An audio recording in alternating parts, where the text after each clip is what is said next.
Order. In accordance with Standing Order 43, the time for members' statement has concluded,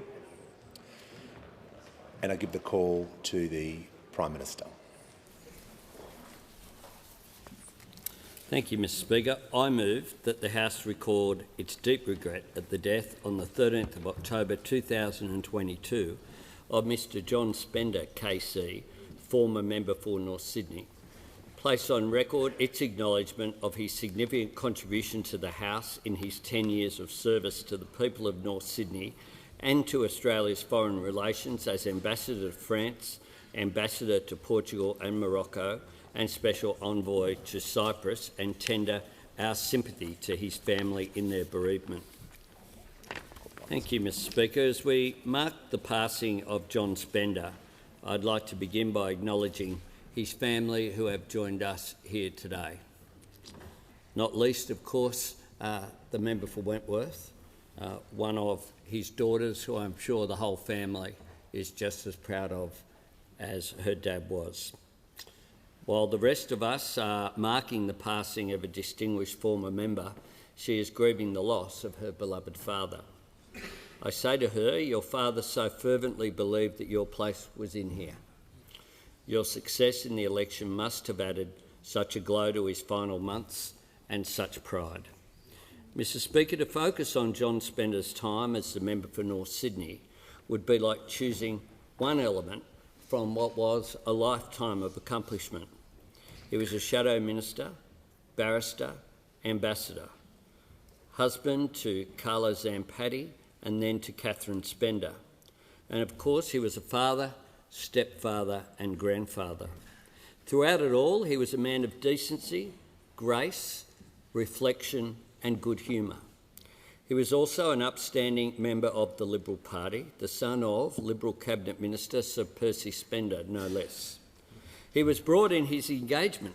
In his first speech as an MP, he reflected on his period at the bar. He said this: "I have had the good fortune to act for quite a large part of that time for trade unions and for trade union officials, and also to advise them." So, again, he wasn't just part of a mould. John entered Parliament understanding that, to quote him, the purpose of politics is to achieve results. He knew life in government and life in opposition.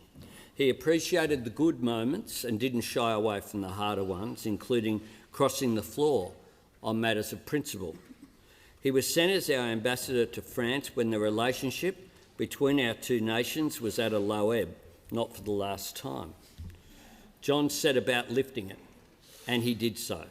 The best indicator of how well he went was that the French government eventually conferred on him the Legion of Honour. As the French ambassador noted on that day, few people have the opportunity and privilege to live several lives in one lifetime, several careers in one professional destiny. John Spender was one of the few. We extend our condolences to his beloved Catherine, to his stepson Alex and to his daughters Bianca and the member for Wentworth. To lose one parent is hard enough. For both to be gone in such a short space of time must be even more difficult. May you take some solace from the thought that they will always be a part of you, and that, in its own way, your conversation with them will go on. A rich and full life is at an end. May John Spender rest in peace. Give the call to the Leader of the Opposition. Thank you very much, Mr Speaker. I thank the Prime Minister in his fine words and associate the opposition with this motion. I acknowledge the presence in the gallery today and in the chamber of members of John Spender's family. Mr Speaker, John was born in 1935, the son of Jean and Percy Spender, with a mother who was a crime fiction writer and a father who was, among many accomplishments, the principal architect of the ANZUS Treaty.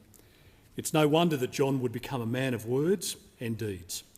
Like his father, John's life would traverse the fields of law, politics and diplomacy.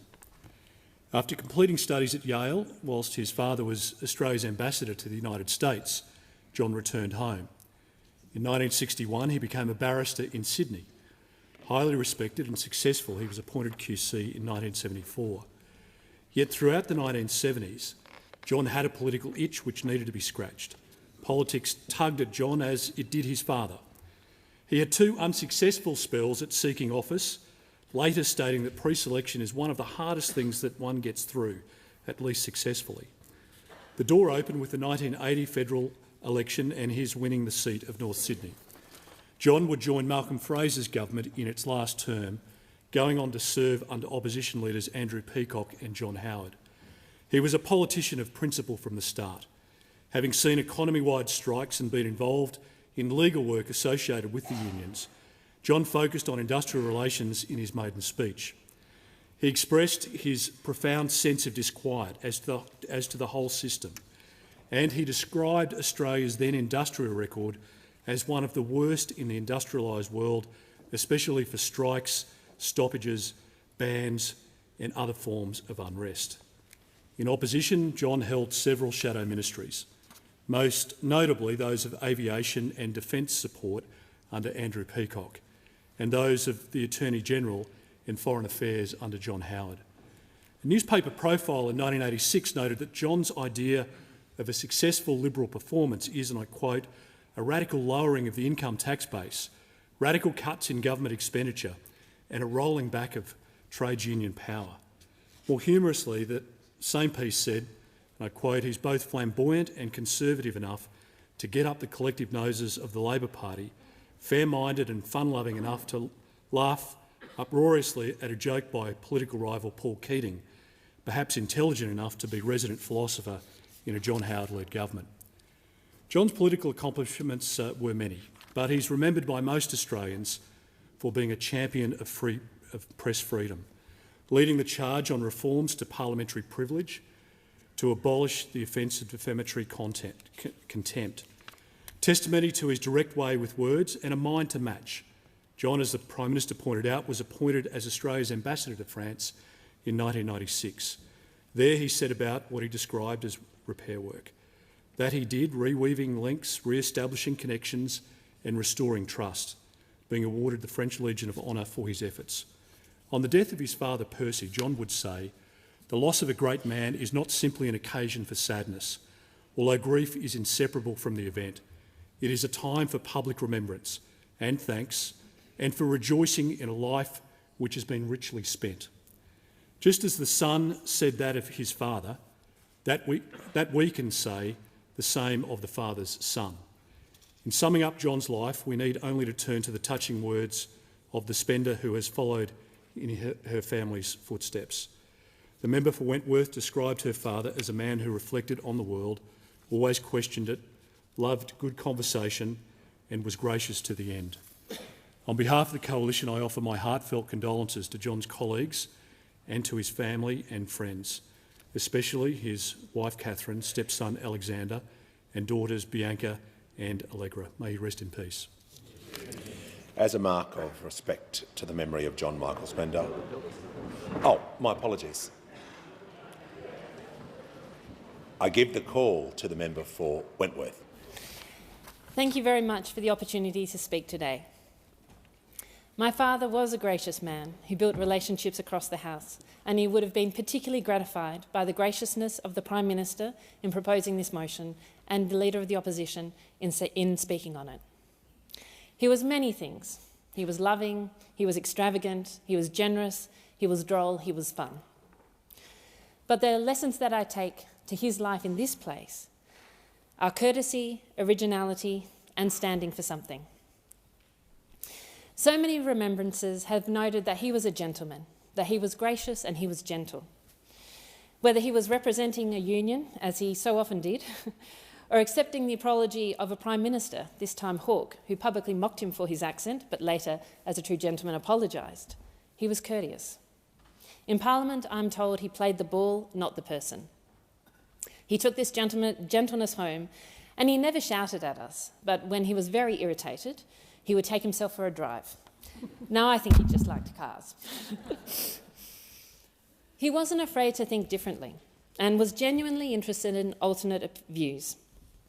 He and his father spent many Sunday afternoons debating the events of the day with a whiskey, and encouraged us as kids to do the same without the whiskey. You could change his mind with a good argument. This is a rare quality, and quite the opposite, I think, of Twitter. No doubt it was that open-mindedness that enabled him to support my campaign, despite being perhaps the first party person in a safe seat to be dislodged by a community independent, as he was. He held many roles in this House that you have acknowledged. He was a manager of opposition business, Shadow Attorney General, Shadow Minister for Foreign Affairs, and my personal favourite, opposition spokesperson for the status of women. However, reflecting on his political career, he was proudest of the times that cost him, where he stood up, however quixotically. He crossed the floor to protect witnesses to access justice. He wrote a piece against his own government's foreign policy that was then quoted by the opposition leader. And he defended Laurie Oakes's court right to call politicians drunks and bludgers, and led to the parliamentary privilege as reforms that allow the press to call us, frankly, many other things now, for which I'm sure they are extremely grateful. And then it was over. I remember the day that he lost his seat, sitting together at breakfast, writing a list of things that we could do now that he was out. It was a very difficult time for him, rebuilding his life outside this place. I learned from him then that when you are in Parliament, make the most of it. You don't have a second to lose. But remember, one day you will be out, that it will be over, and be ready for that too. 35 years ago, my father gave a condolence speech in the House for his father, my grandfather, who also served in federal Parliament. There is a certain poignancy in that, though if any of my children stand for Parliament, I know it will be time to get my affairs in order.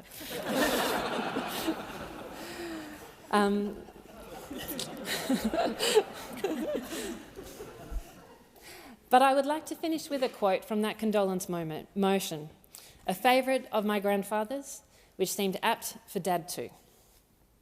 I have tried to do my duty. No one can do more. No one should do less. I thank the House. As a mark of respect to the memory of John Michael Spender, I ask all present to rise in their places.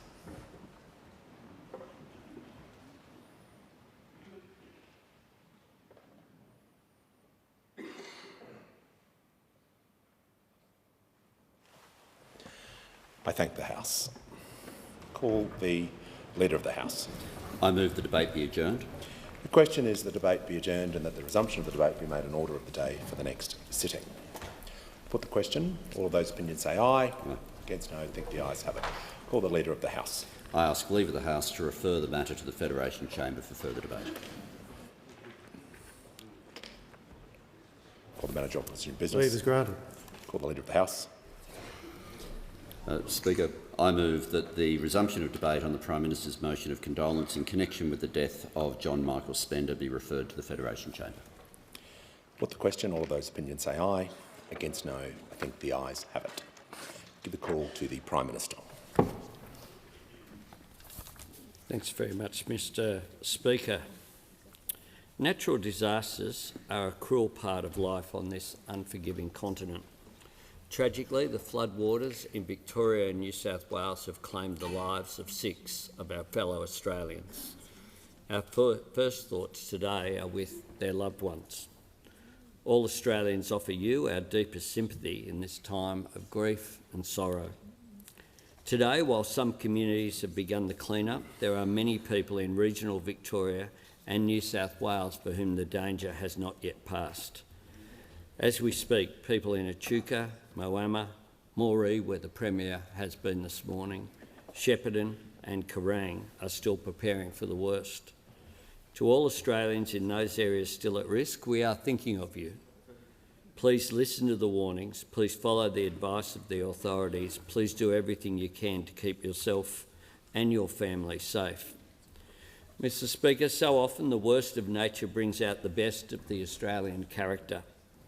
In recent days, I've had the privilege of seeing this firsthand. In Deloraine in Tasmania, I met with council workers and emergency services personnel calmly coordinating the flood response and recovery. And I thank the member for Lyons who joined me there on that day. Along with the Mayor, Wayne Johnson, the captain of the Deloraine Kangaroos, Lockie Dornoff, the club president, John Jordan, and other members and volunteers who had come to help out. In Latrobe, Michael Perkins, a dairy farmer, spoke to me about the long-term challenge of climate change and its consequences that he has seen firsthand. In Victoria, in the Emergency Response Centre at Bendigo, Assistant Chief Officer Mark Cattell talked me through the huge amount of work they were doing. And I thank the member for Bendigo, who's been so diligent looking after the interests of her community. There they were doing everything from flood mapping to distribution of sandbags to coordinating food supplies and emergency accommodation. So many of the people working there were from other agencies across the state who had mobilised to join the relief effort. And I joined with the Premier of Victoria to look at towns like Rochester who had been inundated. As we were flying over in a chopper, tragically, we could see down below 2 cars going through what was extensive floodwater. Really, again, a reminder for us to remind people here today, don't risk it. You don't know what's below the floodwater. In Forbes, in New South Wales, at the Rural Fire Service Station, which has been converted into the SAS base, we were briefed on the response before the Deputy Mayor, Chris Roylance, drove us around to point out the areas affected and at risk. And I thank the member for Riverina and the Premier of New South Wales for being with us there. And we were also, of course, we flew into Parkes that has also had less impact, but also has had some impact of the floods, particularly around farms in the whole of the Riverina district. I also had the chance to speak with local farmers and residents outside the council chambers about how we can make sure everyone can access the support that is on offer. As well as, and the member for Riverina will, like me, I think, never quite forget the sight of a friend of his, Graham Rouge, in gumboots and a Hawaiian shirt, who nearly had to wade across the street, down the street, across a bridge that was flooded to talk to us about what his local town and community are going through. Like everyone who we met there, Graham wasn't thinking about himself, and even though his place is the one right next to the river, he was thinking about other people. Across at-risk areas in Victoria and New South Wales, emergency services personnel and local volunteers are receiving vital assistance from members of the ADF. Approximately 350 ADF personnel have been working in Victoria. They've been building levees, filling sandbags and using 2 CH-47 Chinook helicopters to transport SES water rescue, army medics and stores to Shepparton and Echuca. Another 200 members of the ADF are available to assist in New South Wales, with 100 already on the ground in Moree, Dubbo, Condolence, Deniliquin and Hillston, and I thank the member for Parkes, who we talked with over the weekend as well, about any further support that can be given on the ground. I know that he is very concerned. He was unable to get into Moree on Saturday to see his local community. Another 100 people are standing by, ADF personnel, to help in the Northern Rivers and Lismore. I know all members of the House will join me in recognising and thanking everyone on the front line of this disaster. I thank the Minister for Emergency Services, Senator Watt, for the extraordinary work that he's been doing day in, day out in coordinating, along with Brendan Moon and the people in the department, the response to this. It can't be said enough, in hard times Australians are simply magnificent. They're brave in the face of adversity, they're calm amidst uncertainty, and they're driven by an instinctive decency to look after each other. And I think you see something particularly special in some of these smaller regional towns as well, that sense of belonging to each other. Everyone knows everyone and everyone's helping out. When disaster strikes, Australians mobilise quickly and decisively. They work together. In the same spirit, we're working quickly with state premiers and with local members from across the parliament and with local councils to make sure people are getting the support and resources they urgently need. Australian government disaster payments are available to people across the areas affected. As of Sunday, more than $20.6 million in assistance has already been provided to around 25,000 people in those 3 states. Services Australia is also working on practical things like making sure families who miss days of childcare don't have to pay for those absences. I want to thank the states, particularly the 3 premiers of Tasmania, Victoria and New South Wales, for their ongoing engagement and for the way that there is seamless cooperation between the Commonwealth, state and local government. Jointly funded under the disaster recovery funding arrangements so that we can respond quickly to needs on the ground for clean-up and repairs. Mr Speaker, it is an inescapable fact that natural disasters have become more frequent and more intense. It's what the science told us would happen. That's why it's so important that disaster recovery funding also supports efforts for better planning, for building back in such a way that makes communities safer and more resilient, so that the next time disaster strikes we are better prepared.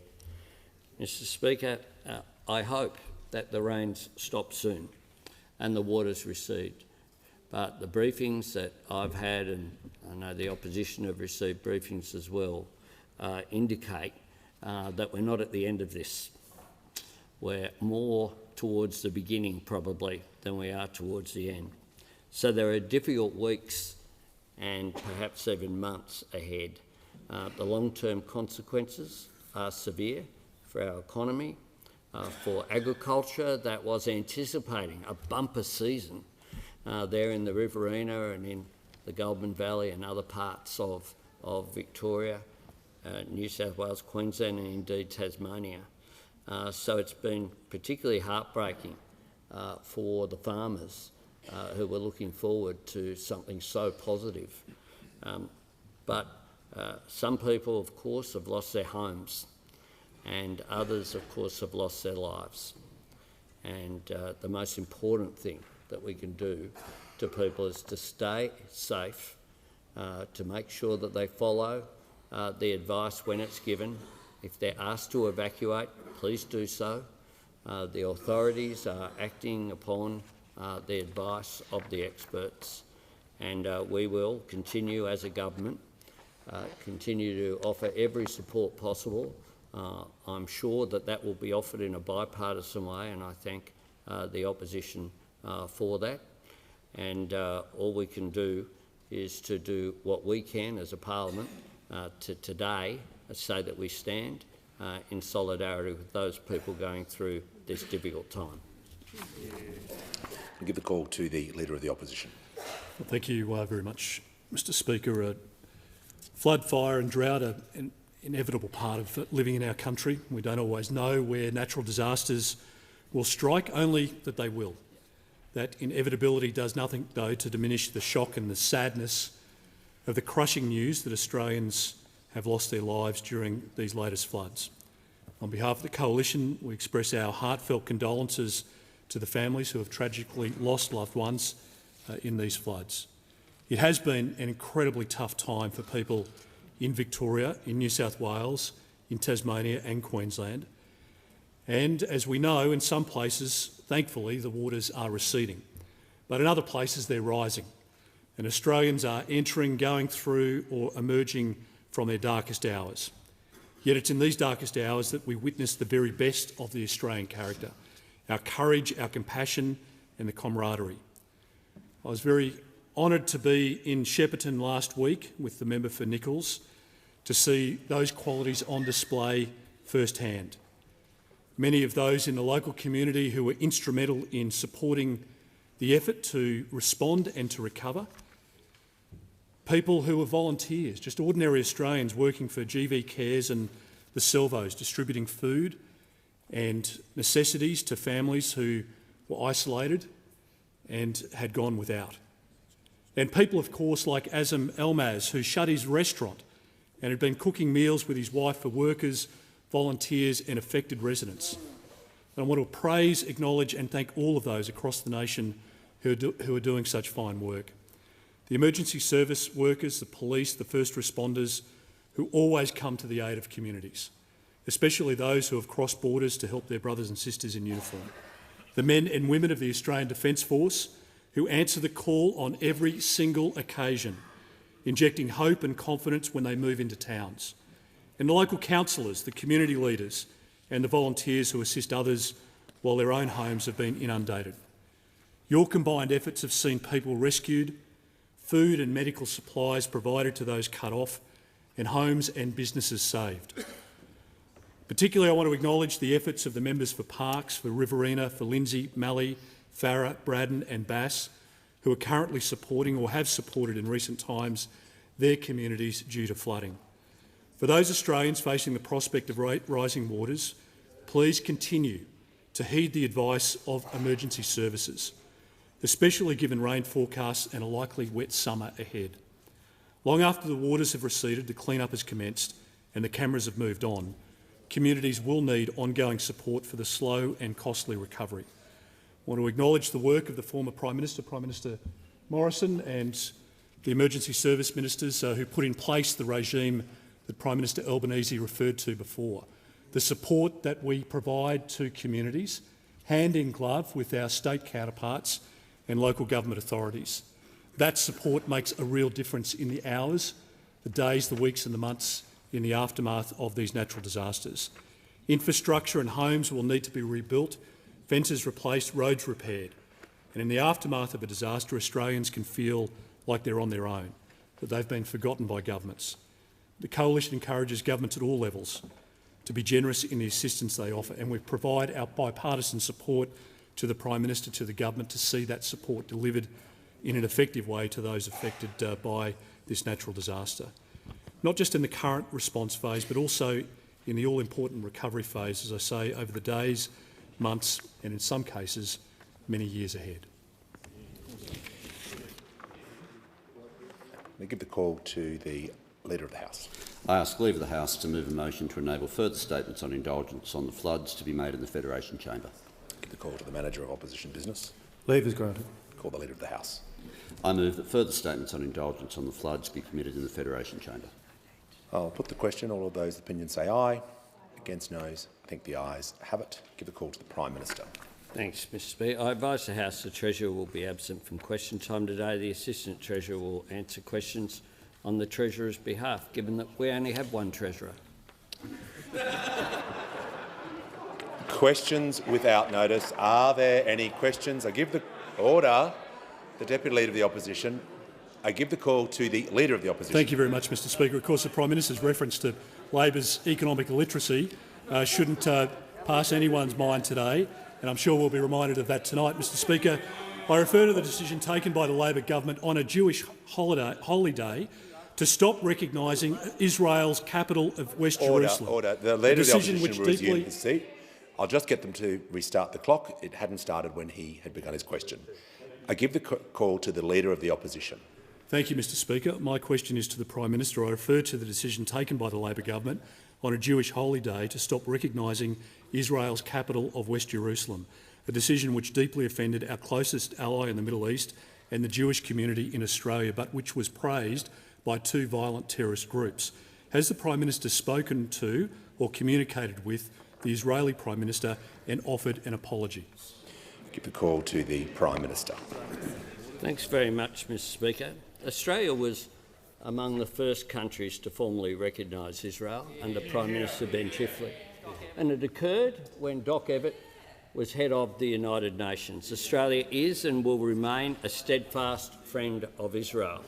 We have reaffirmed Australia's previous long-standing and bipartisan position that Jerusalem is a final status issue that should be resolved as part of peace negotiations between Israel and the Palestinian people. The same position that is held by the United Kingdom, by France, by Germany, by Spain, by Japan, by South Korea, by Singapore, by New Zealand, by Canada. the same position that was held by John Howard, the same position that was held by Tony Abbott, the same position that was held... Order. The Prime Minister will pause. The Prime Minister is just 1 minute into the question. I'll call the Leader of the Opposition on a point of order. Well, on relevance, Mr Speaker, the Israeli Prime Minister has criticised this Prime Minister and this decision of government... Resume your seat. If you are taking a point of order, you must state the point of order, not add extra to the question. I give the call to the Prime Minister. Thanks, Mr Speaker.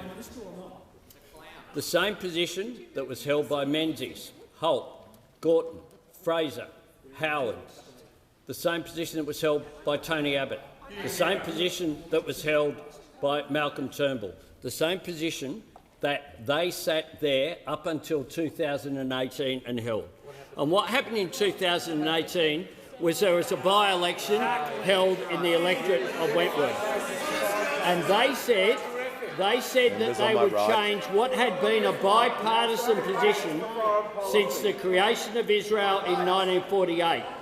They said that, but once they got through the election, they didn't follow it through. They didn't follow it through. They didn't move the Australian embassy from Tel Aviv to Jerusalem. At least, say what you like about Donald Trump, at least he followed it through. At least he followed through the position.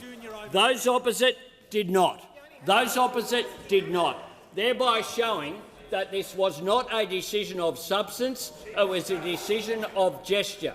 What we need in the Middle East to secure peace is substance, not gestures. We need peace in the Middle East to be based upon a two-state solution, which recognises the right of Israel to exist in secure borders and also recognises the rights of the Palestinian people. My government will not waver in our support of Israel or of the Jewish community in Australia. We also are unwavering supporters of the rights of the Palestinian people. What we need is a solution to the Middle East, not playing domestic politics during a by-election in order to secure a so-called advantage. Order. I give the call to the member for Bruce. Thank you, Mr Speaker. My question is to the Prime Minister. At the last election, Australians sent a strong message that they wanted action to get wages moving, get more Australians skills and training and tackle the rising cost of living. How is the Albanese Labor government's first budget cleaning up the mess that the government inherited and delivering on what Australians voted for? Give the call to the Prime Minister. Very much. I thank the member for Bruce for his question on my left. about the budget on Budget Day. On Budget Day, those opposite wasted a decade, but we are not wasting a day. And in tonight's budget, you will see being delivered what Australians voted for: cheaper childcare, cheaper medicines, paid parental leave, more affordable housing, fee-free TAFE. A responsible budget, right for the times and ready for the future. Cease interjecting. These reforms take pressure off family budgets without adding to inflation. Now, Australians have been waiting. Members on my left will cease interjecting. Member for Groom. Australians have been waiting for a responsible reforming budget for a decade, and tonight they will see one. After 9 years of deliberately keeping wages low, we're getting wages moving again. You'll see some more action on that at the end of the week. After 9 years of division and denial and dysfunction on energy policy, we're lifting Australia's ambitions on climate change and we're investing in renewable energy. After 9 years of telling Australia's manufacturers to leave the country, we want a future made in Australia and will support manufacturers in this country. After 9 years of shameful neglect in aged care, we're taking action to fix the crisis. After 9 years of sordid scandals from those opposite, we're going to have a National Anti-Corruption Commission funded in this budget. After 9 years also, we're working to bring Australians together. That's why we did the Jobs and Skills Summit, to move towards having solutions, not look towards just having arguments. Those opposite were obsessed by conflict, trying to divide people. They acted like an opposition in exile while they were on the government benches. And now what's very clear is that they've learnt absolutely nothing. Just before question time, we were dealing with the childcare legislation, and those opposite are just beside themselves, saying we weren't listening. Well, they attacked it the whole way through, and then they said, "Oh, but maybe we won't oppose it."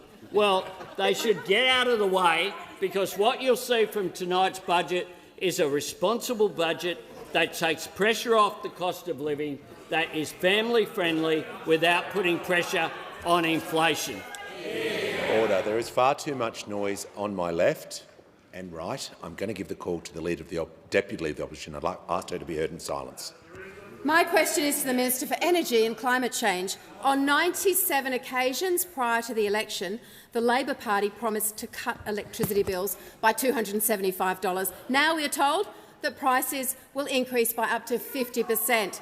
Minister, with the energy regulator saying people are using solar fairy lights in their houses and ice bricks in their eskies because they can't afford their power bills, why won't you apologise? The Deputy Leader will resume her seat. I specifically said I wanted the Deputy Leader heard in silence. There is far too much noise on my right. I cannot hear the question. I'm sure the Minister can't hear the question. I'm going to ask her to state the question again. The Deputy Leader of the Opposition. My question is to the Minister for Energy and Climate Change. On 97 occasions prior to the election, the Labor Party promised to cut electricity bills by $275. Now we are told that prices will increase by 50%. Minister, with the energy regulator saying people are using fairy lights in their houses and ice bricks in their eskies because they can't afford their power bills, will you apologise to struggling Australians for shamelessly misleading them? I give the call to the Minister for Climate Change and Energy. To Dixon. Thank you very much, Mr Speaker. And I can confirm that the Australian Energy Regulator is advising ministers, federal and state, that the energy market and energy prices continue to be under pressure because of the war in Ukraine, and also, Mr Speaker, and also because of 10 years of denial and delay. Members on my right, 4 gigawatts of power came off under them. Before 4 gigawatts came off, only 1 gigawatt came on. Order. The Minister has been going for 22 seconds. I haven't given you the call, and when members on my left cease interjecting, I will give the call to the Leader of the Opposition. I give the call to the Leader of the Opposition. It's on relevance, Mr Speaker. The government made a promise of $275. Resume your seat. That is not a point of order. I give the call to the Minister for Climate Change and Energy. Thank you, Mr Speaker. And I can also confirm the Australian Energy Regulator gave similar advice to my predecessor, the now Shadow Treasurer, Mr Speaker. Advice that in New South Wales residential prices will go up $227, or for a New South Wales small business, $1,130. But the difference is, Mr Speaker, I can confirm this government will not hide the facts from the Australian people like my predecessor did. I can confirm I won't be changing the law to hide that fact from the Australian people like the member for Hume shamefully did. Shamefully did. I'll also confirm that we'll be getting on with the job of delivering cheaper energy, because the cheapest form of energy is renewable energy, Mr Speaker. We'll be getting on with it like last week when the Prime Minister announced the largest investment in energy by a federal government since Ben Chifley was the Prime Minister of Australia, and he announced the original Snowy Mountain scheme. When the Prime Minister announced the investment in the Mariners Link and in renewable energy in Victoria and Tasmania, Mr Speaker, because we know that we need to upgrade the electricity grid. What did the opposition say about that? The Shadow Minister issued a release saying that this was a sweetheart deal between us and the Victorian government. This was an announcement made by the Prime Minister and I in Hobart with the Liberal Premier of Tasmania, Mr Speaker. With the Liberal Premier of Tasmania, the Shadow Minister said this was a sweetheart deal with Dan Andrews. He wasn't there. I'm not sure where the opposition thinks the Mariners Link goes from Victoria. The Antarctic, maybe, Mr Speaker. I'm really not sure what they think. We don't know what they think about many things. We know what this government's getting on with. The task of rebuilding the energy system in our country after 10 years of denial and delay is what we're getting on with. Order. I give the call to the member for Hunter. Thank you, Mr Speaker. My question is to the Minister for Regional Development. How is the Albanese Labor government changing policy to deliver for regional Australia, providing fair and transparent investment and building and protecting the infrastructure and services The member will resume communities? his seat. I want to be very clear. I need to hear the questions. There's far too much noise on my left. I'm going to give the call to the member for Hunter. We can keep doing this until we get it right. So I'll give the call to the member for Hunter. Thank you again, Mr Speaker. My question is to the Minister for Regional Development. How is the Albanese Labor government changing policy to deliver for regional Australia, providing fair and transparent investment and building and protecting the infrastructure and services our communities rely upon? I give the call to the Minister for Infrastructure, Transport, Regional Development, Local. Give the call to the Minister. Very much, Mr Speaker. Well, tonight you will see a budget that delivers for our regions. It will deliver responsible reform for regional programs and delivers on our commitments that we made to regional Australia right the way across this country. The budget Manager will Opposition include Business over will cease interjecting. 760 initiatives for regional Australia. In my own portfolio, it will include the Bass, Tasman and Tamar highways in Tasmania, freight roads in Western Australia, South Australia and the Northern Territory, Mandalong Road and the Muswellbrook Bypass in the Hunter, jetties up in the Torres Strait, logistics and industrial hubs in Gippsland, in Townsville, I see the member interjecting, and in the Northern Territory, cultural and sporting precincts in Alice and in Kalgoorlie. It will include 2 new regional programs, the Growing Regions programs and the Partnerships and Precincts programs, $1 billion to be invested over the next 3 years into regional communities across this country. The budget, of course, ends the decade of waste and rorts and cleans up the mess that have been left by the Liberal and National Party. It fixes the legacy of infrastructure projects that the previous government announced with great fanfare but was actually unable to deliver. It ends the mess of grants programs that we saw rampant politicisation and deserving communities across this country miss out. And it cleans up projects dating back to 2016 that remain undelivered and uncontracted and in some cases without any proponent. Unlike the National Party, we don't believe that regions are only worthy of funding if they elect a National Party member. Our fairer and transparent regional investments will make sure they are delivered across the country. The Leader of the we know Nationals that will it cease isn't only interjecting. grants and infrastructure that matters to our regions. Every single portfolio has a role to play. And that's why the budget tonight will deliver amongst the largest investment in regional communications that we have seen, along with powering the regions, the Regional First Home Buyer Guarantee, investments in First Nations communities and, of course, defending and protecting the sustainability of the NDIS and Medicare on which our regions so fiercely rely. And through it all, we will, of course, continue to deliver flood and disaster-affected communities with the support that they need, helping them become more resilient and to build back better, something the previous government did not do. This is a budget that delivers for all Australians, and it will certainly be a budget that delivers for our regions. Before I call the member for Kennedy, I'd like to inform the House in the gallery today is Professor John Langmore AM, the former member for Fraser, which is now known as the division of Fenner, Mr Stuart Henry, the former member for Hasluck, and the Honourable Bernie Ripoll, the former member for the mighty electorate of Oxley. Can I give the call to the welcome to you all. Can I give the call to the member for Kennedy? To Prime Minister, would you say the Northwest and its mineral province is the homeland of new age energy?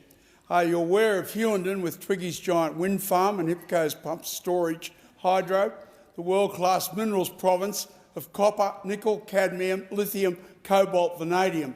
Won't a small input of development monies produce billions of dollars of government revenue and, more importantly, real jobs and wealth for working Australians? The call to the Prime Minister. Thanks very much. I thank the member for Kennedy for his question and his ongoing engagement with the government and his strong representation for Queensland's northwest in particular. And we certainly understand the potential of the Northwest Minerals Province. To go to the specifics in his question, I had a meeting with Andrew Forrest just last week, and he is very passionate, as are other people in the business community, about the opportunities that are there from new critical minerals as well, right around the country. But northwest Queensland in particular has an extraordinary opportunity to advance. Last month I was very pleased to see the Queensland Government's Energy Jobs Plan, which included the biggest pumped hydro scheme in the world and building transmission infrastructure from Townsville to Hughenden and eventually Mount Isa. As you know, I visited the Hughenden pub with the member for Kennedy twice. That's right, that's twice. You've got to go back there because it's unforgettable in terms of as a location.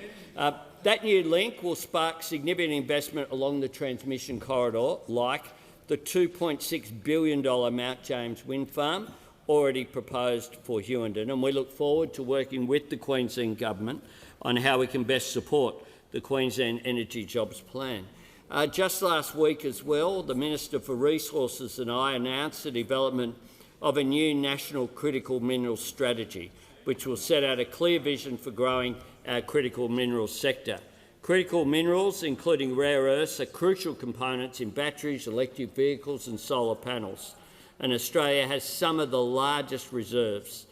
Since we were elected, the government's committed $100 million to directly support new critical minerals projects, including Alpha, HPA, EQ Resources and Lava Blue in Queensland, and will also invest $1 billion in resources value-adding and mining science through the National Reconstruction Fund.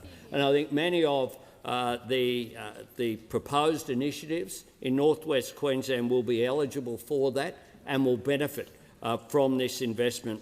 I want to see our critical minerals processed onshore as well. I don't want to see them all shipped off, then the value added and then them imported back. We need to look at ways in which we can value add here, taking advantage of the fact that we can be a renewable energy superpower for the world. That means not only investing in transmission in solar, wind generation, but also developing the regions, including manufacturing in northwest Queensland, that absolutely hold the key to our clean energy future. And I very much look forward to continuing to work with the member for Kennedy in a constructive fashion. Give the call to the member for Solomon. Early childhood education.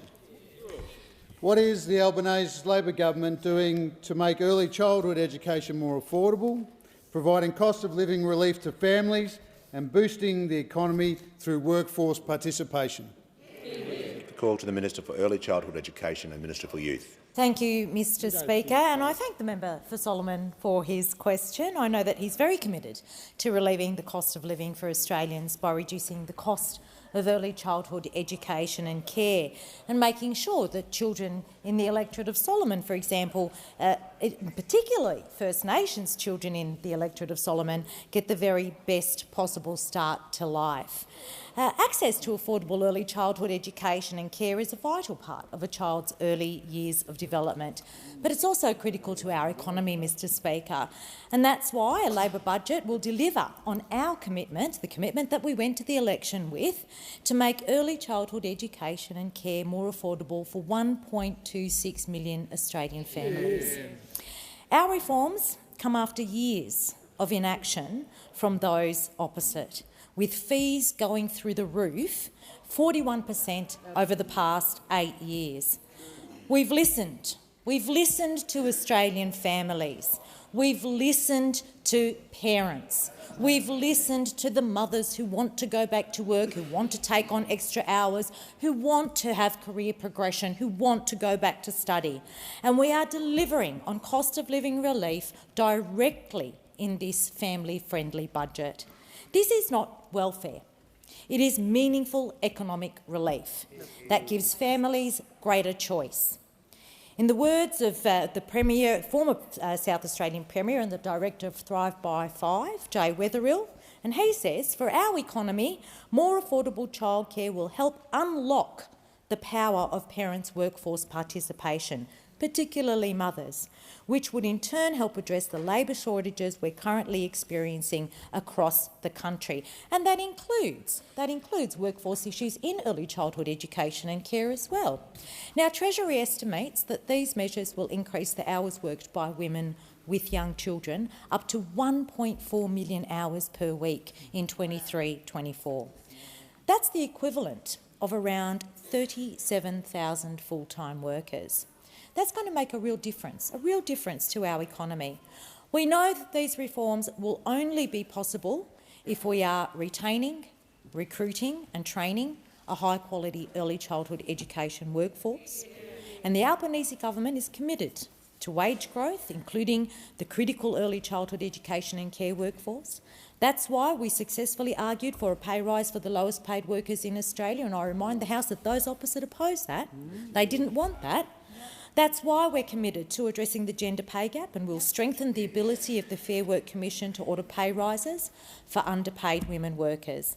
But Australians understand this. They understand that we didn't create the challenges ahead of us, but they elected us to take responsibility for addressing them, and that's exactly what we're doing. I give the call to the Leader of the Nationals. Thank you, Mr Speaker. My question is to the Minister for Energy and Climate Change. How many hectares of prime agricultural land and national parks will be impacted from the construction of 28,000 kilometres of poles and wires in communities as a result of the government's energy policies? I give the call to the Minister for Climate Change and Energy. Order. The House will come to order. The Minister will be heard in silence, just like the Deputy Leader was. The Leader was heard in silence. Well, Mr Speaker, I thank the honourable member for his question. In relation to the announcement made by the Prime Minister and I last week, Marinus Link goes under the Bass Strait. So that's the biggest investment we've made in transmission, and we will be working with. Just members on my right, I'll give the call. Order. The member for Kingswood Smith is not helping. I'll give the call to the Leader of the Nationals on a point of order. Relevance. Members on my right, I give the call to the Leader of the Nationals, who is rising on a point of order. Relevance, Mr Speaker. Order. The question was very tight. It was around poles and wires and the 28,000 kilometres of them. That is above ground, not below it, just to help him out. Then the Minister is 20 seconds into his answer. He's in order on my left. The Manager of Opposition Business will cease interjecting. So will the Leader of the Nationals. The Minister is entitled to a preamble. I'll ask him to return to the question, and I give the call to the Minister. I do thank the honourable member for his question, Mr Speaker, and I understand his sensitivity, because they talked about Marinus Link for 6 years. We're delivering it in 6 months, Mr Speaker. That's the difference. And Marinus Link is an important link between Tasmania and the mainland, the second and third links, because we believe that Tasmania can become a 200% renewable economy. The Manager of Opposition Business, it will not be a point on relevance because that's already been taken. I will hear from him. Mr Speaker, you made a very clear ruling that the Minister needed to return to the question. He is ignoring your ruling. Thank you. He's talking about resume your quite seat, Manager of Opposition Business. You may resume your seat. Order. The Minister is being relevant, and I would like to hear what the Minister is saying. If members on my left will cease interjecting, I'll give the call to the Minister. Thank you, Mr Speaker. More than happy to deal with the issues raised by the opposition because they're important ones.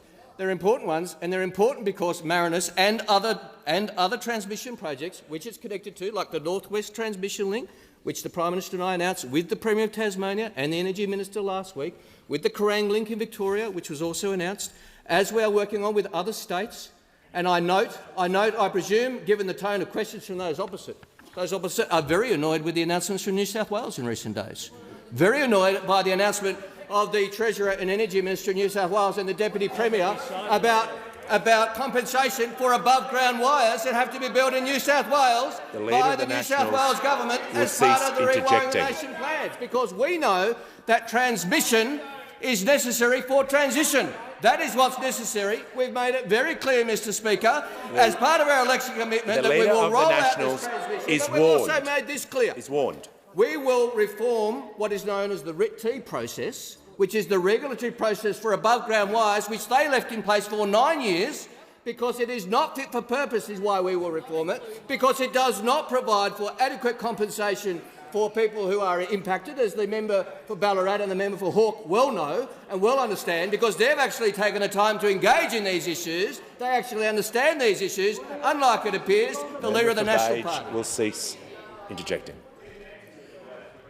I give the call to the member for Holt. Thank you, Mr Speaker. My question is to the Minister representing the Treasurer.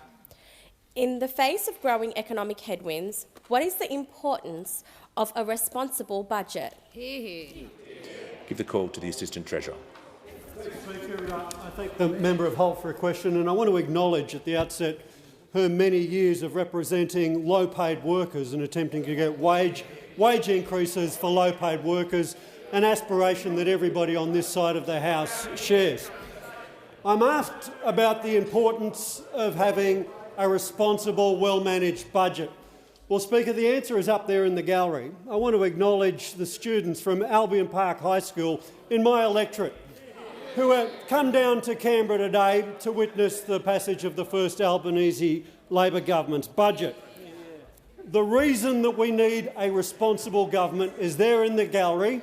It's about their future, not about our future. It's about ensuring that they inherit a society in which they can put their aspirations and their dreams into practice. Framing a budget in 2022, in October 2022, is not going to be easy. International headwinds are against us. In the United States, in Europe, in Great Britain, we see inflation galloping ahead and we see economies sliding into recession. Australia is better set than most of those economies, but we are not immune. We are not immune to the impacts of what goes on amongst our major trading partners.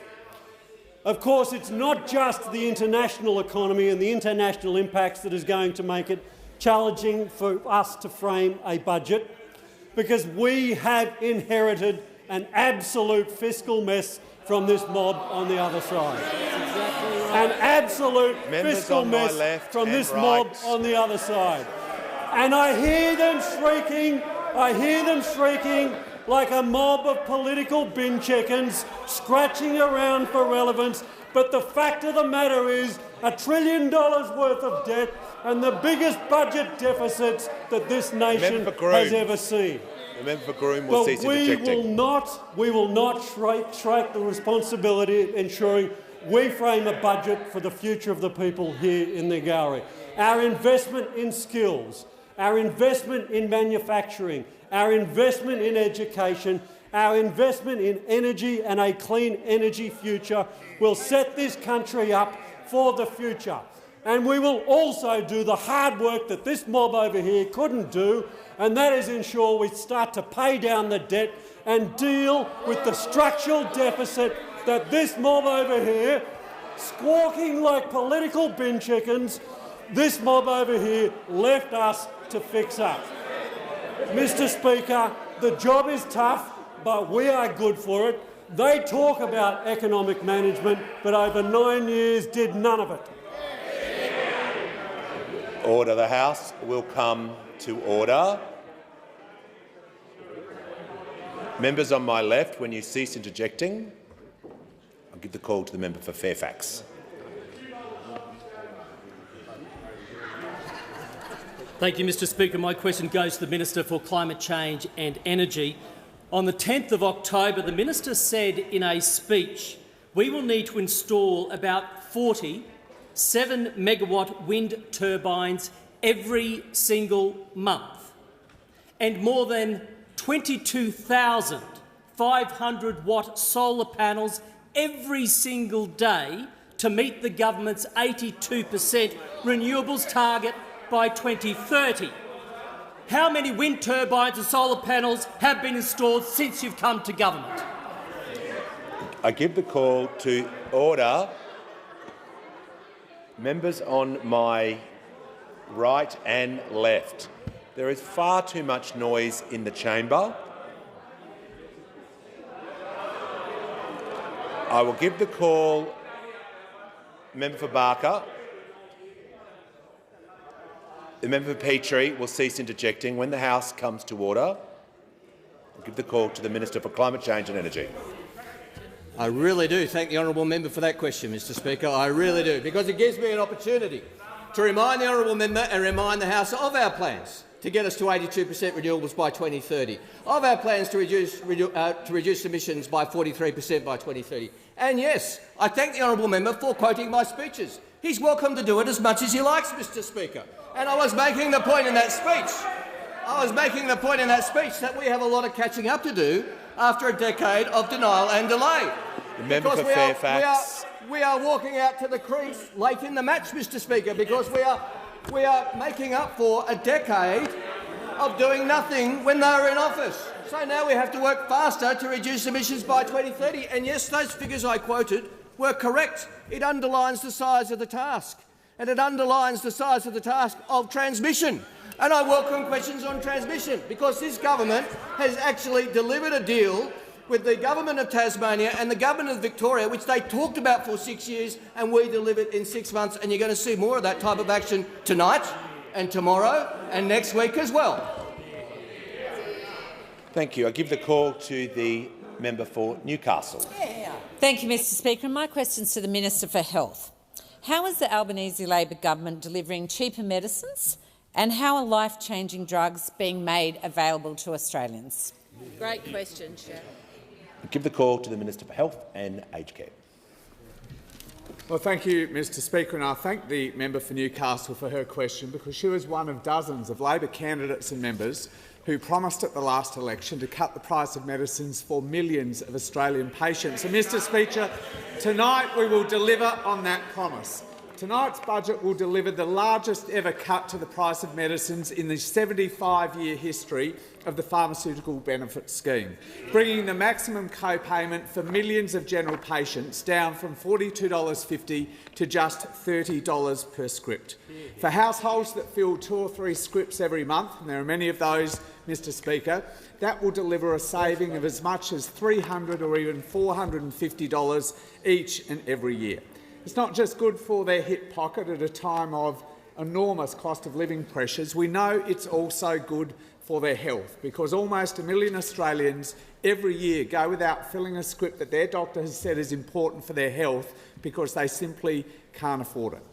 Pharmacists tell stories of their customers coming in with a handful of scripts, asking for advice about which script they can go without because they can't afford to fill them all. Well, our delivery of that promise tonight will make that choice redundant for millions of Australians. And on top of this responsible cost of living relief measure, we'll also continue listing life-saving, life-changing medicines onto the PBS. On the weekend, I announced 4 new listings of medicines like that. From next week, around 1,000 skin cancer patients will be able to access Libtayo at PBS prices rather than $144,000 per course of treatment. More than 500 lung cancer patients will access 2 new life-saving, life-changing medicines. But I was especially delighted, Mr Speaker, to be able to announce the listing of Cisvita, the first new treatment in decades for a rare but debilitating condition, X-linked hypophosphatemia, or XLH, which affects more than 200 Australians. I was joined at the announcement by Talia, who's 11, by Noah, who's 12, their families, and Sandy, the President of XLH Australia, an outstanding advocate for her community. Talia has had access to Cisvita on the Community Access Program, and it has completely changed her life. Her family told us about being able to witness her deliver the first 100-metre sprint at her school and how proud they were of that.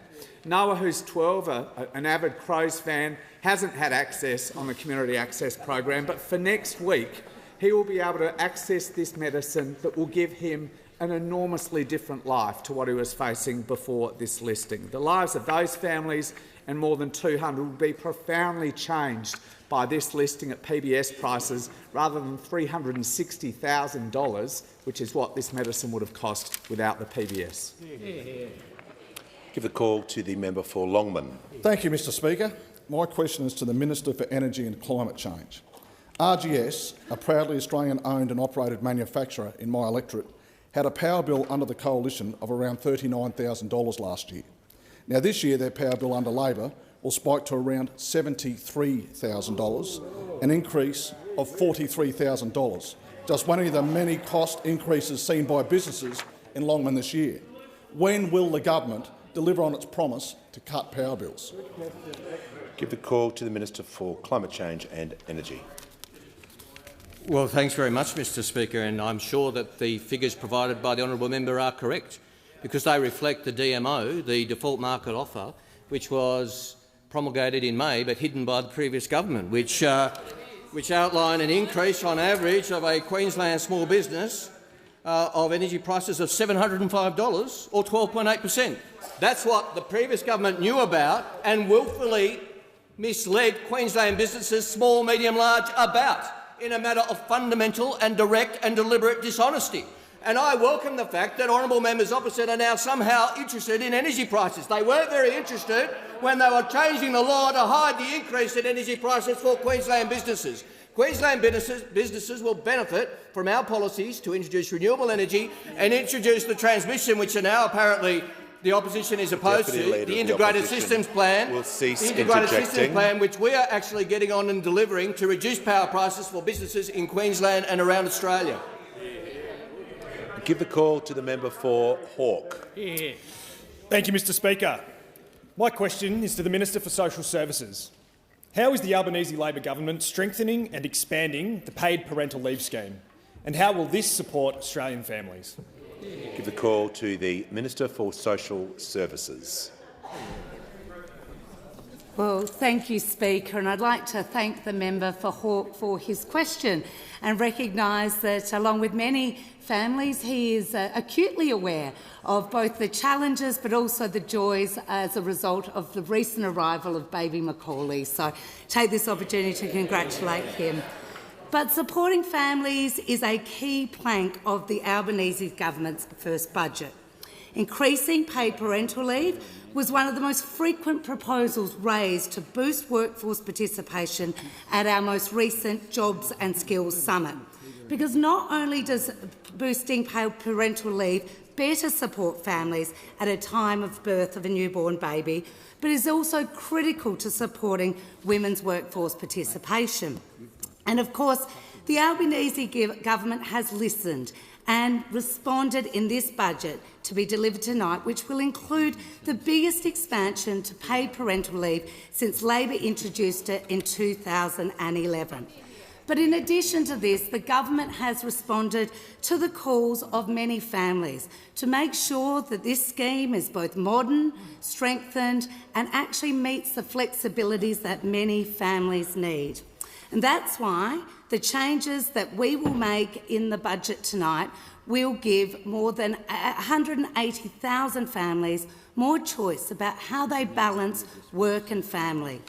Now, from the 1st of July 2023, we will implement changes to modernise paid parental leave and make it more accessible for both parents. We will move to a single scheme that will allow all parents to access government-paid leave at the same time as employer-paid leave. Currently, this is only available to mums, not dads. We will encourage families to share care with an easier claiming process that will allow either parent to take leave first and removes the assumptions about mothers and fathers being both primary and secondary carers. We will expand the eligibility with a more generous household income test of $350,000, which families can be assessed under if they exceed the individual income test of around $156,000. And then, from the 1st of July 2024, we will add 2 additional weeks a year until the scheme reaches 26 weeks in July 2026. These are positive changes that will make families' lives better. The Albanese government's new paid parental leave scheme will be good for parents, good for kids, good for women, good for employers and good for the economy.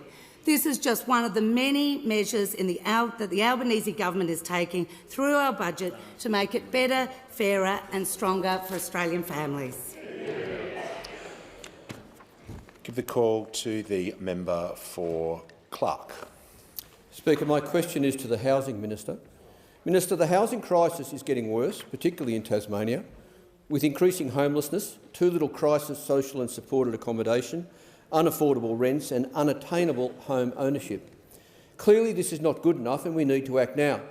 So will the government commit to working with all levels of government to remedy things and, for starters, to extend the National Rental Affordability Scheme, increase Commonwealth rent assistance and revisit investment property tax reform? Give a call to the Minister for Housing and Minister for Homelessness and Minister for Small Business. Thank you, Mr Speaker, and I want to thank the member for Clark for his question. I know that he, like many people in this place, is concerned about those Australians who are struggling to find safe and secure housing, particularly affordable housing at the moment. And certainly we understand that safe and affordable housing is central to the security and dignity of all Australians. We want every Australian to have the security of having a roof over their head, but of course we're dealing with increasing housing affordability costs. Far too many Australians are being hit by increasing rents and far too many Australians are struggling to purchase a home still. And sadly, far too many Australians are facing or at risk of homelessness today. The situation is completely unacceptable, which is why, of course, we've hit the ground running to deliver on our ambitious housing reform agenda that we took to the election. It was a very significant reform right across the housing system. Indeed, we want to make it easier for Australians to buy a home. We want to increase the supply of housing to reduce overcrowding and to reduce rents. We want to improve access to social and affordable housing. And we want to address the needs of those who find themselves at risk of homelessness or who are indeed homeless. Importantly, we want to ensure that investments and reforms are both long-term and sustainable. To this end, we've brought forward the start of the Regional First Home Buyer Guarantee to 1 October. That will allow up to 10,000 eligible Australians into home ownership sooner and help ease the pressure in the rental market in our regions. We've acted quickly to unlock up to $575 million through the National Housing Infrastructure Facility to invest in more social and affordable housing sooner. And of course we're doing that while we wait for the Housing Australia Future Fund, which is our significant $10 billion investment that will build 30,000 new social and affordable homes in the first 5 years. The Minister will just take a break. I'm going to give the call to the member for Clark on a point of order. Thank you, Speaker. On relevance, the community is very keen to hear the answer, in particular regarding National Rental Affordability Scheme, or NRAS, Commonwealth rent assistance, and whether there's any possibility of investment property tax reform. Thank the member. The question was broad and the Minister is being relevant. I'm listening to her carefully. I'll give a call to the Minister. Thank you, and I thank the member for Clark. We also, of course, want to develop a national housing and homelessness plan, and we do want to work with the other tiers of government. There's no one tier of government that's going to be able to solve this alone. We've had 2 meetings already of state and territory housing ministers. The first that we had in July was the first meeting in almost 5 years because, of course, we inherited a system where those on the other side did very little when it came to housing affordability across this country. We're also going to introduce a National Housing Supply and Affordability Council to ensure that the Commonwealth does play a leadership role in ensuring that housing supply and improving housing affordability. There'll be details on these reforms in the budget tonight. Importantly, initiatives and reforms need to be sustainable and lead to long-term permanent housing for those that need it most. We learned the lesson the hard way from those opposite when we saw important housing programs abolished, like one of the ones the member refers to. It was abolished, of course, by Tony Abbott back in 2014, NRAS. The reforms that we're proposing will be permanently boosting the supply of affordable housing and take pressure off the rental market as well as the social housing problems. When too many Australians don't have a safe place to call home, we can't afford to waste a day, and we absolutely won't. Good. Give the call to the member for Chisholm. Thank you, Mr Speaker. My question is to the Minister for Employment and Workplace Relations. Why have Australian wages been stagnant for nearly a decade? What is the Albanese Labor government doing to get wages moving? The call to the Minister for Employment. Thanks very much, Speaker. And I thank the member for Chisholm for the question. Somebody who, before she came here, was fighting for people's wages to get moving and continues that fight now she's here as a Member of Parliament. We're delivering this week on exactly what we said we'd do, which was that we would get wages moving after a decade where they had been kept deliberately low. When those opposite and anyone wants to talk about cost of living deals with both prices and wages. And when wages are stagnant, people don't have a chance in being able to keep up. The first action when this government was elected was to put in the submission to the annual wage review. Those opposite were outraged when the Prime Minister during the election campaign answered that one word, absolutely, as to whether he would support pay rises for the lowest paid. But those opposite couldn't even bring themselves to support $1 an hour for the lowest paid. They said it'd be economy wrecking. They said it'd be a disaster. They said leave it to the experts. And what did the experts say after the government had put in a submission? They agreed and they said absolutely as well. This week we will introduce the Secure Jobs Better Pay Bill. This week we will make sure that we get wages moving for people who rely on the bargaining system as well. Enterprise bargaining has always been the best way to both get wages moving and to be able to get productivity outcomes. Those opposite don't want bargaining. Those opposite don't want to see wages get moving. And why? Because for them, it's always been a deliberate design feature to keep wages low. Now, they haven't read the legislation yet. The only words of the legislation they're sure of is the name, Secure Jobs Better Pay. And that was enough for the Leader of the Opposition to say vote against it. Can't have that. Secure Jobs Better Pay was enough for it to be vetoed. And that's because at least they're being consistent. In opposition, they are intending to do exactly what they did in government, which is to suppress wages, to try to prevent wages from going forward, to try to prevent there from being improvements in people's pay. The Leader of the Opposition had a moment of clarity when he said, with reference to the government, they've been elected to make a bad situation better. Well, he's right. They left us with a bad situation. He's right. Wage stagnation for a decade has been a terrible outcome for households. This government's determined to make that better, and if those opposite don't support secure jobs or better pay, they should continue on their current course. Give the call to the member for Moncrieff. Thank you, Speaker. My question is to the Minister for Energy and Climate Change. 22,000 small businesses in south-east Queensland, including many businesses in my community, are currently on electricity standing offers. Instead of their electricity bills falling, as you promised, they are set to increase by up to $1,700. Why is the government making the cost of living crisis worse for small business owners? Give the call to the Minister for Climate Change and Energy. Well, thanks again, Mr Speaker. I welcome the honourable member's interest in the energy costs of small business in Queensland. I imagine she was outraged by my predecessor hiding the 12.8% increase in energy prices for Queensland businesses prior to the election.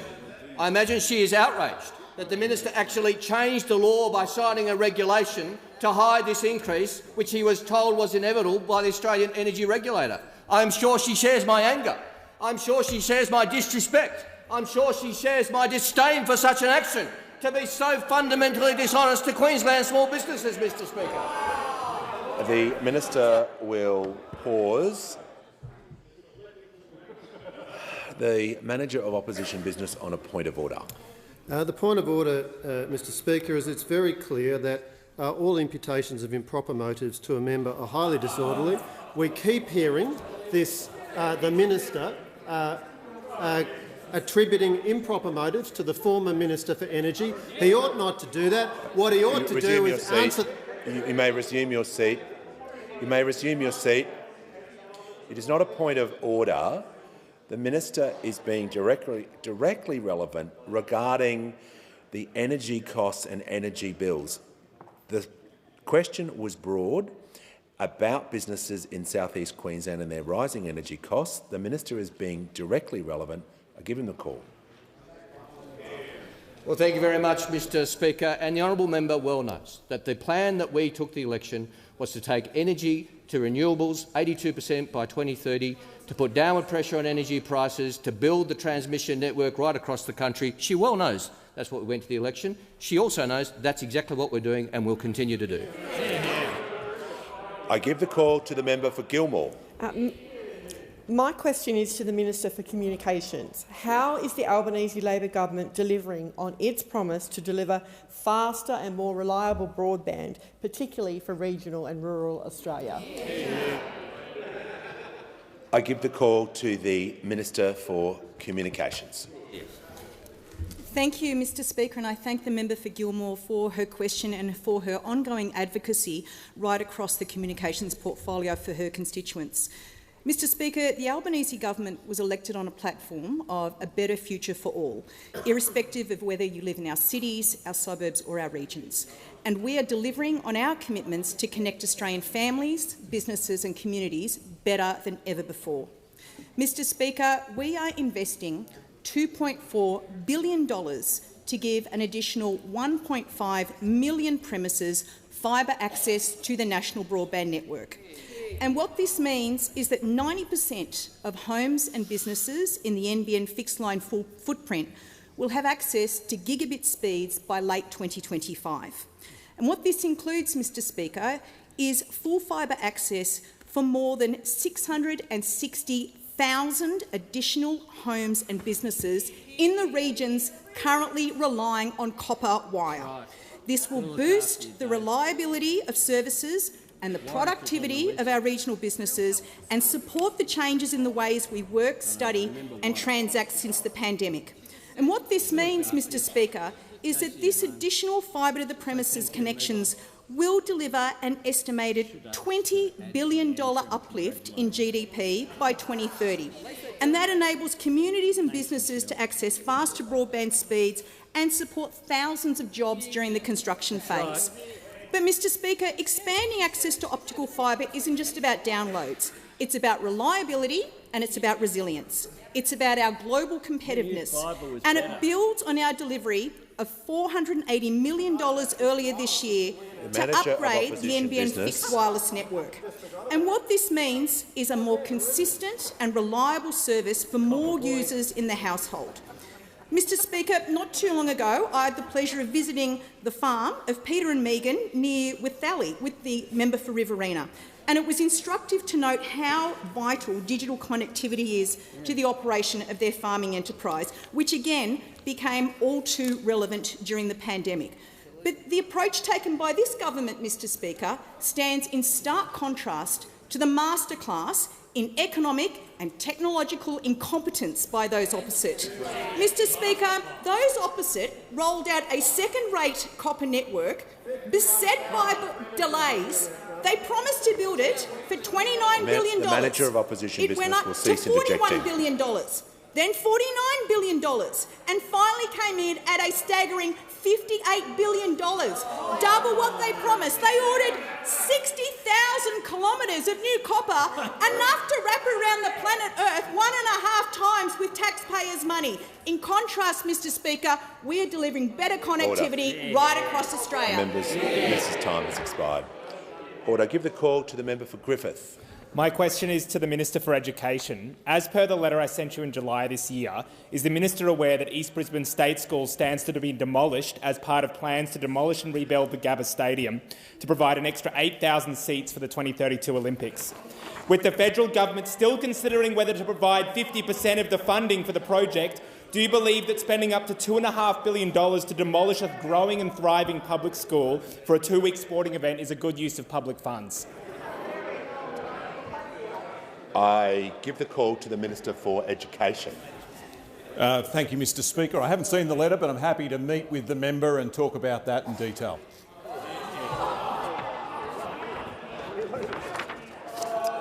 Order. Members on my left.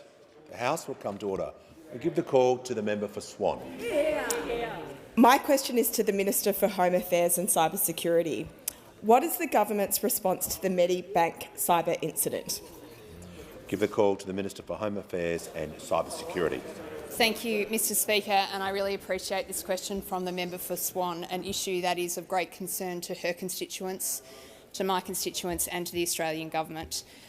The member might be aware that today Medibank provided an update on the consequences of the breach on their networks and confirmed that cybercriminals have taken more data than was previously reported. And the data that has been taken not just from the AHM and International Student Customer Database, as they had previously thought, but from the broader Medibank systems.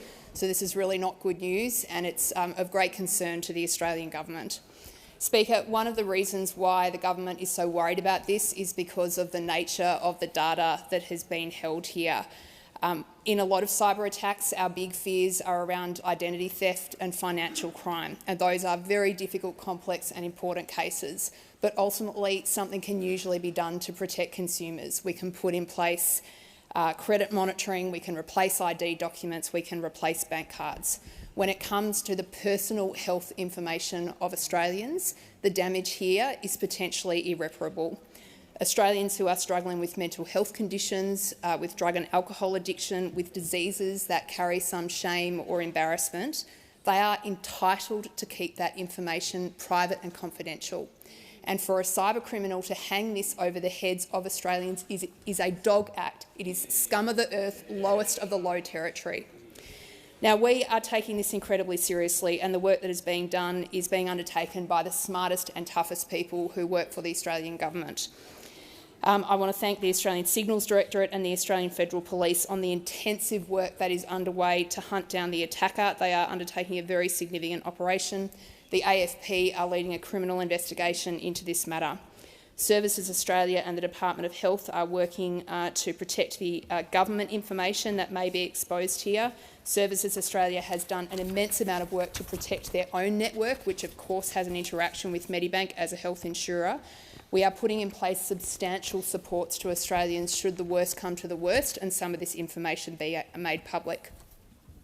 Because of the way that this situation developed over the weekend through Friday and Saturday, on Saturday I asked my department to activate the National Coordination Mechanism to coordinate the work that's being done on Medibank. So as the Parliament will know, the NCM was set up by the former government as a crisis response mechanism to deal with the most difficult and complex aspects of managing the pandemic. We are picking up that model. What we can see is that Medibank is just as complex and just as urgent as some of what we dealt with there. The NCM has already met, I believe, 3 times now and will work across state and federal agencies to coordinate the response. And I just say finally, combined with Optus, this is an enormous wake-up call for the country here. Cyber criminals are the thugs of the 21st century, the bag snatchers and the armed robbers. We need to do more as a country to step up, but in the meantime, this government is doing everything it can to protect Australians against this breach. I give the call to the member for Hughes. Thank you, Mr Speaker. My question is to the Minister for Energy and Climate Change. I refer to the recent statement from Alinta Energy Chief Jeff Dimery that retail energy prices will rise a minimum of 35%. Given the fact of rising power prices facing Australian families, when will the government apologise for telling families that this government would cut power bills by $275 for every family? Give the call to the Minister for Climate Change and Energy. Thank you very much, Mr Speaker. I thank the honourable member for the question. And the opposition knows but doesn't like to acknowledge that the Powering Australia plan we took to the Australian people and received a mandate for was very clearly in the documents outlined, and the Deputy Leader of the Opposition knows it because she's attempted to table it, outlines a plan to roll out our renewable energy investments, our transmission, over coming years to 2030, and models the impact of those prices in 2025 and beyond. Not 2022, not 2023, 2025 and beyond. Now, that is the fact, Mr Speaker. Never did the then opposition and our government say we would come into office and we would be able to fix 10 years of delay and denial overnight. These guys, Mr Speaker, these guys— Order. Members on my left. Like the rock band. These guys are like the rock band, Mr Speaker, that trashes the hotel room and then complains that the cleaners don't have it spick and span before breakfast, Mr Speaker. These guys trashed the energy market for 10 years, now complaining that we're not cleaning up the mess quick enough. We're the cleaners who've come in when you've trashed the hotel room and we're cleaning your mess and you're complaining we're not doing it fast enough. Well, I think the Australian people have a view about your record and they'll have a view about ours as well. Order. Order. I give the call to the member for Parramatta. My question is to the Minister for Skills and Training. How will the Albanese Labor government's investments in the vet sector help to relieve cost of living pressures, tackle the skills shortage crisis the government inherited, and provide Australians with the skills and training they need to harness the jobs and opportunities of the future? With the call to the Minister for Skills and Training. Well, can I firstly thank the member for Parramatta for his question and his long interest in this area of public policy. He understands how important it is to invest in skills, which of course delivers to our economy, to businesses, to workers. And it's of course clear to this government. Upon election, it was clear that we needed to address this matter urgently, and we were very conscious of the fact that the acute skills shortage was as bad as it possibly could be. In fact, the National Skills Commission report, the final Skills Commission report that was only released recently, showed that the occupations on the shortage list had almost doubled in 12 months, from 153 occupations to 286, which really is an indictment on the failure of those opposite to properly plan in the labour market.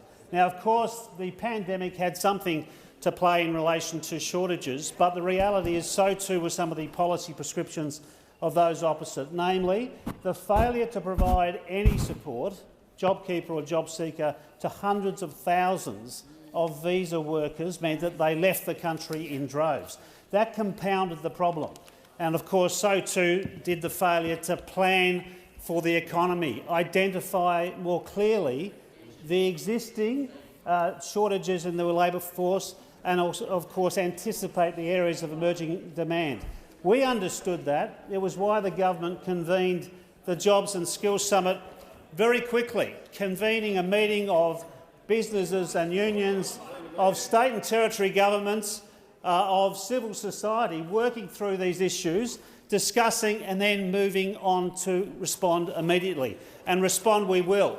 For that reason, we've announced the delivery of 180,000 TAFE and vet fee-free places for 2023.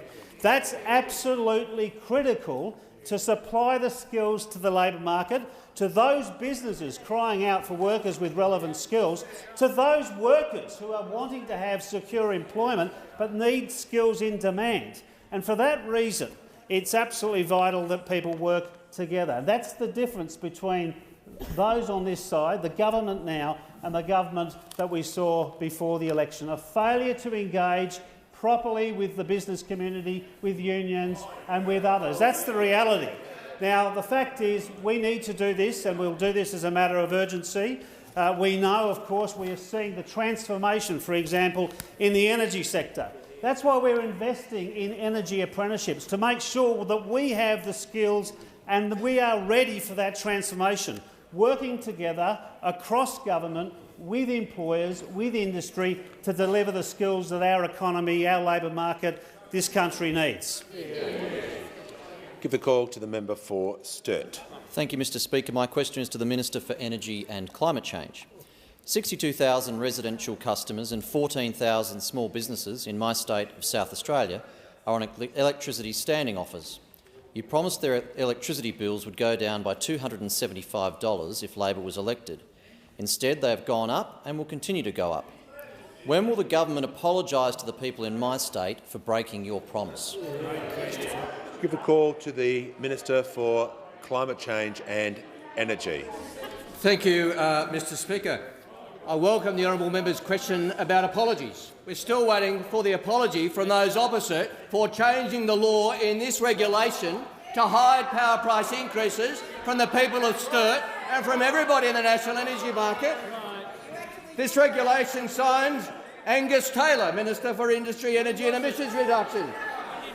signed 4 days before the election was called, Mr Speaker. That's what the Australian people deserve an apology for. The Australian people deserve an apology for 10... And I'll hear from the order on my right. Give the call to the Manager of Opposition Business. Question the on Minister's relevance. completed his answer. Prime Minister has nothing to say. You don't have the Has call. nothing- Resume your seat. Resume your seat. Order. I give the call to the member for Bendigo. Thank you, Speaker. My question is to the Minister for Regional Development, Local Government and Territories. Minister, many communities across Australia are being impacted by flood, in some areas for the second time this year. What is the government doing to support flood-affected local governments in these areas? Give the call to the Minister for Regional Development, Local Government and Territories. Thank you, Mr Speaker, and I want to thank the member for Bendigo, who is experiencing floods in her own region, and for the work she's done with her community. And I also want to take this opportunity to thank Minister Murray Watt for the work that he has done. Since entering government, we've had multiple natural disasters, we've had agricultural issues, and his swift response in mobilising the ADF and getting payments out so quickly should be congratulated. As a former mayor who experienced 9 declared natural disasters in 4 years, I'm very aware of the important role that local government plays in supporting their communities through disasters, but also into recovery. We're thinking of all those communities, particularly those in and around Lismore, those who have felt multiple floods on numerous occasions already this year. We know you're fatigued, and we know it takes a toll on your communities. The former government stood on the hose of disaster relief payments. They slowed financial assistance down to a trickles to local government. Absolutely. Especially when local governments were struggling to help their communities through very difficult times. Order. The Albanese government is providing financial help for... The Minister will resume her seat. The Manager of Opposition on a point of order. That was a simply appalling statement, Mr Speaker, and she should be asked to withdraw. Resume your seat. Resume your seat. Order. The Minister's on my right. The Minister was asked a question regarding communities impacted by floods and what is the Minister doing for flood-affected local areas. I asked to return to that question. Thank you. The Albanese government is providing financial support to people in Victoria, Tasmania and New South Wales affected by extensive and ongoing flooding, and we are doing so quickly. More than 100 local governments have been activated for the disaster recovery allowance since the 14th of September, and a further 30 local government areas have been activated for the Australian Government Disaster Recovery Payment. I've called numerous mayors in flood-affected areas to let them know the Albanese government stands ready to help. As heavy rainfall eases across north-east New South Wales, additional rainfall is now moving down towards the south coast of New South Wales and eastern Victoria.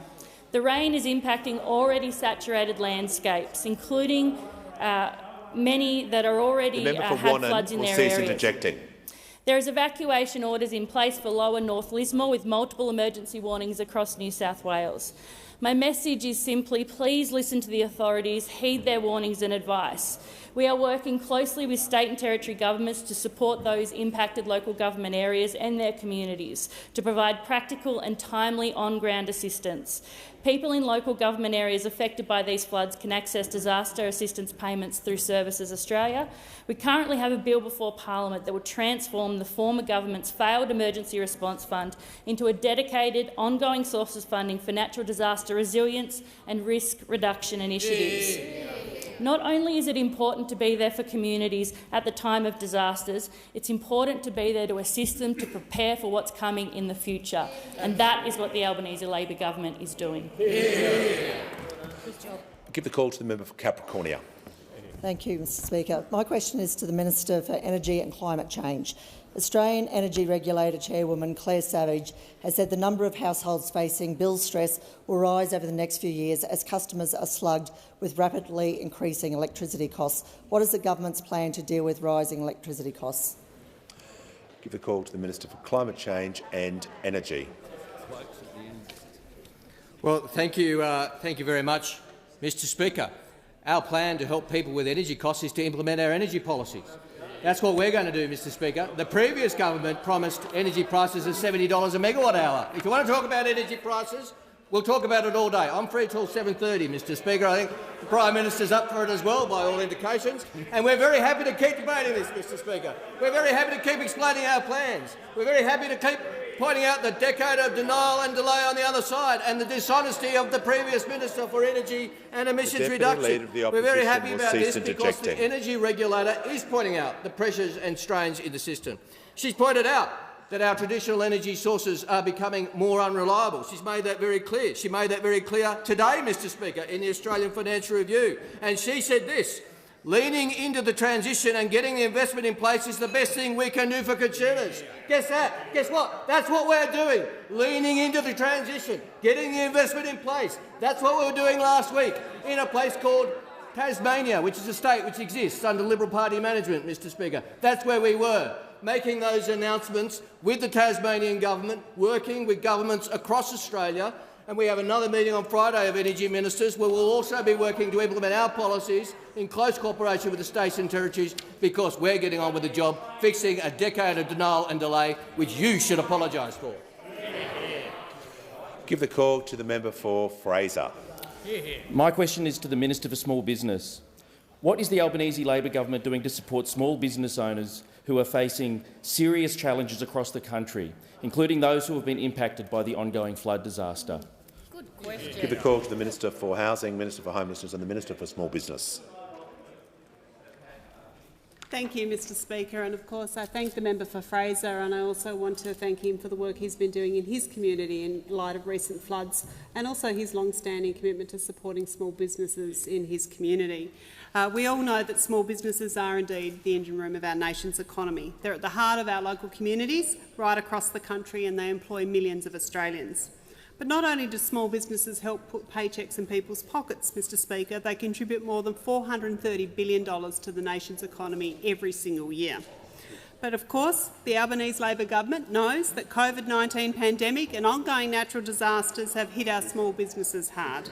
Right across Australia, including in the member for Fraser's home state and my home state of Tasmania, and of course in New South Wales and Queensland, the recent floods have just been devastating. As we sit here, some people are still bracing themselves to see what can be salvaged. Our thoughts are with them, and of course our support is with them. We've already announced individual relief in states, but of course we've also announced just recently relief for small businesses in my home state of Tasmania, and we are working with the New South Wales and Victorian governments in terms of additional support that may be required for small businesses in those states as they come into the recovery phase. But even for small businesses that have escaped the wild weather, we know that rising inflation and ongoing staff shortages have added to their daily pressures. We've focused on helping them get through these challenges, Mr Speaker. We've already announced that we'll be providing more than $15 million in the budget for small business owners to access free mental health and financial counselling support. That's more than $10.9 million that will go to the new Access for Small Business Owners program, and $4 million to continue the Small Business Debt Hotline. We know that this new funding will build on measures that we've already put in place, including $18.6 million to help support small businesses adapt and build resilience through digital technology. We've updated the Commonwealth procurement rules, which mean that small businesses will get a bigger slice of the $70 billion in contracts that the Australian government spends every year, with a 20% target for small businesses of procurement. We've introduced legislation to make unfair contract terms illegal so that small businesses can negotiate fairer agreement with larger partners. And of course, these measures sit alongside the Albanese government's wider agenda that will benefit small businesses, including our increase in the skilled migration program to address skill shortages, our cheaper childcare that will mean, of course, that more parents will be able to do more hours and work in the small businesses. We'll provide a one-off income credit to older Australians to give them the option to work and keep more of their money, immediately helping to boost the labour market supply. And of course, we're accelerating the delivery of 465,000 additional fee-free TAFE places, with 180,000 to be delivered in 2023. We know that small businesses are vital to Australia and will continue to support them. Has expired. I give the call to the member for Latrobe. Thank you, Mr Speaker. My question is to the Minister for Infrastructure, Transport, Regional Development and Local Government. Can the minister explain why the government is committing $2.2 billion to the suburban rail loop, a project which has not been endorsed by Infrastructure Australia and which has been criticised as not being a worthwhile investment by such bodies as the Grattan Institute and the Victorian Auditor-General? Order. The member for Latrobe has asked his question. He remains silent. I give the call to the Minister for Infrastructure, Transport, Regional Development and Local Government. Thank you very much. And can I say that the investment in the suburban rail loop is a once-in-a-generation infrastructure project. We are honouring our election commitment to provide $2.2 billion towards the early works of Suburban Rail East, the first early works of Suburban Rail East. And that project will actually not only just benefit the suburbs of our great city of Melbourne, it will actually benefit Victorian regional communities as well. And let me tell you about that, because what it will in fact actually do, because the Victorian government are making Clayton a super hub, it actually means people who live in Gippsland will actually be able to get to Monash Hospital, to the Children's Hospital, to Monash University, saving 1 hour in a round trip. So it is not just a project for the Victorian suburbs, it is a project for Victoria's regions as well. Now, of course, what we also know is that the detailed business and investment case for Suburban Rail East, released by Victoria last year, demonstrated a benefit-cost ratio of 1.7, meaning for $1.70 would be returned for every single dollar invested. But of course we do know also that suburban rail will be assessed by Infrastructure Australia and of course under the National Land Transport Act, which you guys seem to ignore that actually exists, that the project will also be subject to rigorous assessment process between the Commonwealth and Victoria. We will respect those processes because that is what a responsible government do. But this is a transformational project for Victoria. We've seen over in Western Australia what Metronet has done, creating new suburbs, creating new community hubs, creating more affordable housing across the entirety of Perth. Deputy Leader of the Opposition. Rail will transform the rail network in Victoria in the same way, not just for suburban Victorians, but for people, including in your own electorate, being able to move around much better and be able to actually be able... Well, you should have asked me a question about that. Why didn't you ask me a question about that? That this will mean a project that will transform the way in which regional communities also access Victoria, access Melbourne. It is a very important project and I am proud of the $2.2 billion we're investing in partnership with the Premier of Victoria, Dan Andrews, who we hope to see returned as Premier soon. Order. Members on my left. Member for Page. I give the call to the member for Lyons. Thank you, Speaker. My question is to the Minister for Climate Change and Energy. Why is it important to invest in Australia's future energy needs, and how do recent announcements and policy changes deliver on this priority? I give the call to the Minister for Climate Change and Energy. Well, thank you very much, Mr Speaker, and I thank the honourable member for his question and his strong support of better renewable energy in Tasmania and links to make it happen. And as I said before, Mr Speaker, I'm pleased to report and confirm to the House that last week the Prime Minister made an announcement of the biggest federal investment in energy since his predecessor Ben Chifley announced the Snowy Mountains scheme. And I'm also pleased to report to the House, Mr Speaker, that every single dollar of that investment goes to renewable energy and renewable energy transmission, Mr Speaker. We're investing in renewable energy zones in Victoria. We're investing in offshore wind in Victoria, which we will make a reality. We're investing in a better connection between Victoria and New South Wales, working in conjunction with both governments. And we're investing in Tasmania as well, Mr Speaker. $1 billion of concessional finance to make Battery of the Nation a reality, support for the North West Transmission Link, and most importantly of all, the Marinus Link. Now, honourable members would know about the Marinus Link because they've heard about it for 6 years. like clockwork, every couple of months, the previous government, the previous Prime Minister, the previous Minister will go to Tasmania and they'd make an announcement of $2 million here, $2 million there. Last week, this Prime Minister announced $2.5 billion of support to make this project a reality. And what this project means is that Tasmania, which is already at 100% renewable energy, will get to 200% renewable energy and export that energy to the mainland, which is good for Tasmanians, creating jobs, unleashing investment, unleashing jobs and unleashing cheaper renewable energy for all Australians on the national energy market, Mr Speaker. That's why this project is so important. It's so important because there's no transition without transmission, and we understand that on this side of the House. We understand that we are lucky in Australia to have a document called the Integrated Systems Plan, which outlines a roadmap for better transmission. The only problem with the Integrated Systems Plan is that there hasn't been dollars attached to it, hasn't been investment in it. We dealt with that in the then Leader of the Opposition's first budget reply as Leader of the Opposition when he announced rewiring the nation, to actually make that transmission a reality. But now we can only make it reality because we are implementing that policy in government. And we continue to be in discussions with other state governments right around the country in relation to rewiring the nation. And that fund will be confirmed this evening in the budget. And I look forward to further announcements with the Prime Minister, because we know that the world's climate emergency is Australia's jobs opportunity, with the right policies to seize those opportunities, and that's what we're going to continue to deliver.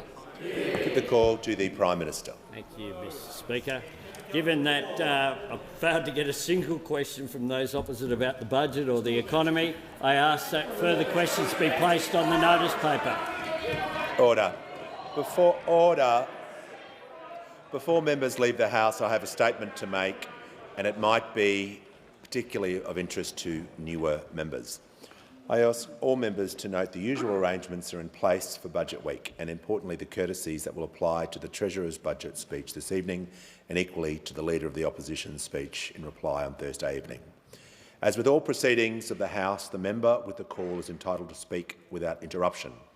In accordance with the precedent, should I determine that a member be required to leave the House, understanding Order 94A, the member will be advised by handwritten note.